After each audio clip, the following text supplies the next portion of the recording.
আসসালামু আলাইকুম।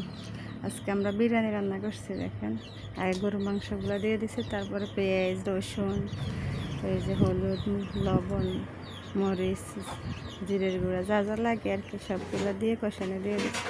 কষানি হয়েছে, একটু কষানি হয়েছে, ওই যে বিরিয়ানি মশলাটা দিয়ে দিচ্ছি, দিয়ে কষাই দিচ্ছি। তারপরে হয়েছে নামাই রাখছি একটু ঝোল টোল দিয়ে। তারপরে এখন চাল ভাজতেছি, চাল ভাজা হচ্ছে। চাল ভাজা হলে ওই মাংসগুলো এটার উপর ঢেলে দেওয়া হবে, দিয়ে দিলাম।